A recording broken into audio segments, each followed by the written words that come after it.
My name is Director Glenn Brooks. I'm with the Chicago Police Department. I'm joined here with Chief Navalis over the Office of Constitutional Policing. We're here this afternoon to announce I believe it's our third Emergency Assistance Center. That will be at Farragut High School, which will be tomorrow from 4 to 7, which is at 2345 South California.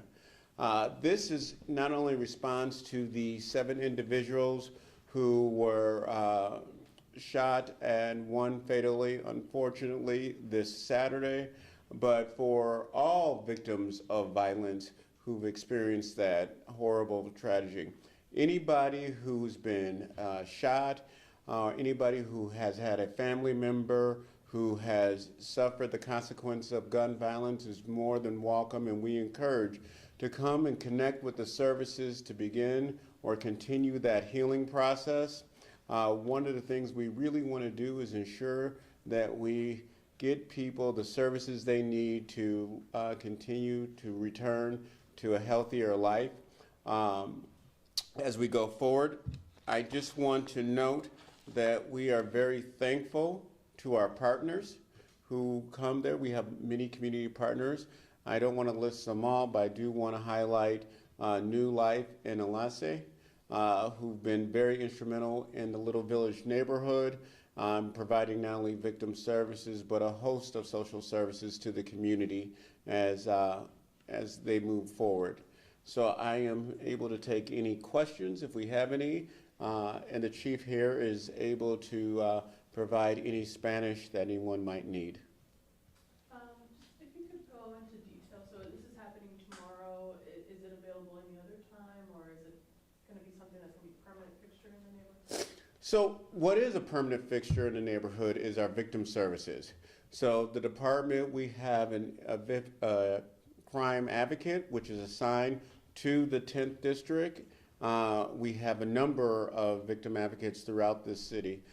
In addition to that, as I mentioned before, our partners, they provide consistent victim services to people who are in the community. I think what's important about the Emergency Assistance Center is when we have these outrageous shootings, when we have multiple people hurt, a lot of times it's difficult to know where to go to get those services. And we want to make sure that we provide an area within the community that people can come and get those services. And here is the really key. It doesn't have to be from this shooting. Any shooting, it doesn't matter whether it happened yesterday, last week, or last year. If you are a victim of shooting and you need services, this is the place to get them on this particular day. We do an emergency assistance center in response to those multiple, when it has truly crossed that threshold, and we want to make sure that we provide the services within the community. There's obviously the component of survivors and victims, yes. But you also mentioned witnesses. So this is also to provide comfort, but also perhaps to solve cases, whether it's this shooting or other ones. Is that correct to say? That's a great question. Here is the objective, is to make sure that we provide services for communities to heal. If there is somebody who has information regarding this or any other crime, they can come forward at any time. They can call the district, they can call Area 4 detectives and provide that information. Tomorrow, we want to make sure that we heal the community so we can help prevent the cycle of violence. Can you give an update on the investigation, Saturday's investigation? Yeah, so I know the investigation continued. The best place to get the most accurate information is through News Affairs. They can give you the most up-to-date details. My questions will be for Chief Navalis. That is perfect. He's excellent. Chief? English or Spanish? How would you like it? French. Can't help you there. Chief, quisiera que nos comentara cuál es el objetivo de crear este tipo de centros de emergencia. Sí, lo que queremos nosotros aquí en el Departamento de Policía es asegurar que las víctimas de violencia armada tengan la oportunidad para poder encontrar los recursos necesarios para poder cuidarse de la trauma que viene con la violencia armada. ¿Quiénes pueden asistir a este centro? Sí, cualquier persona. Pueden ser personas que son víctimas, no solamente en un acto de violencia armada que ocurrió en cualquier parte de la ciudad.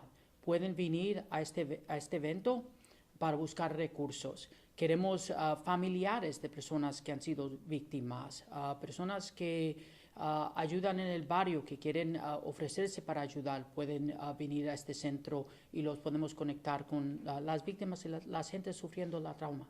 ¿Qué tipo de servicios pueden encontrar las personas en este centro? Sí, pues vamos a tener consejeros que pueden ayudar a las personas con trauma.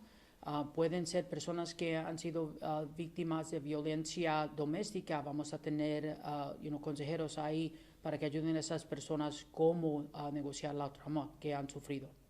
Sabemos que Chicago tiene este problema sistémico del código de silencio. Hablábamos anteriormente sobre la importancia de que los testigos también pueden encontrar servicios que les puedan ayudar en este centro. Sí. Sí, pueden ir a ese centro y si tienen información sobre un acto de violencia que ocurrió en el que estamos hablando o en diferentes incidentes, pueden venir a la área y hablar con nuestros consejeros. Sí, vamos a tener a personaje ahí. Si tienen información que quieren compartir, vamos a estar disponibles. De acuerdo con estadísticas dadas por el Departamento de Policía de Chicago, este fin de semana se registraron 6 homicidios en toda la ciudad. 3 de ellos fueron en la Villita. ¿Por qué solamente establecer este centro por 4 horas en un día, cuando claramente es una comunidad que se está viendo severamente afectada por la violencia armada?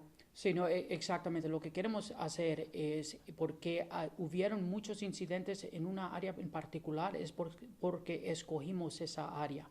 Pero lo que queremos también es dar la oportunidad de enseñar a las personas que estos recursos existen. Y algún momento, no tiene que ser en un centro así, van a saber cómo ir, cómo encontrarlos y cómo tomar la ventaja de sus servicios. No.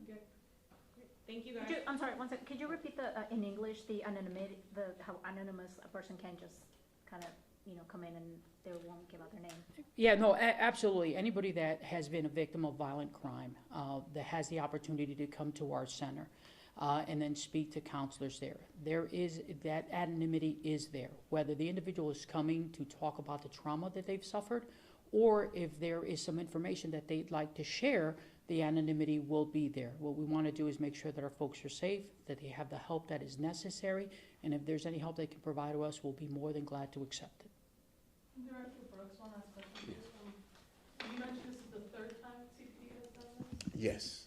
Can you tell us what in the last 2 was successful, or that's making you say, Yeah. hey, you gotta keep doing this? Yeah, so what we found really successful is being able to make sure those services are locally provided. We find it very successful with your help when we publicize it to make sure that people know the services are available. No one wants to find themselves ever in these circumstances, and it's not like you have the victim services right on your phone just because you might get injured. So when we do have these strategies, it's an ability for us to really coalesce all of those victim services and provide them locally. So each one is a success because we're able to provide those services and people are able to come there. And one of the best things I think about us doing these Emergency Assistance Center is when people who have been affected by gun violence that week ago, 6 months ago, or a year ago, they can now come and get those services because maybe they weren't ready at that particular time. So by us highlighting it and bringing it to the community, it really allows us not only to provide those services, but that is the success in an EAC, an Emergency Assistance Center.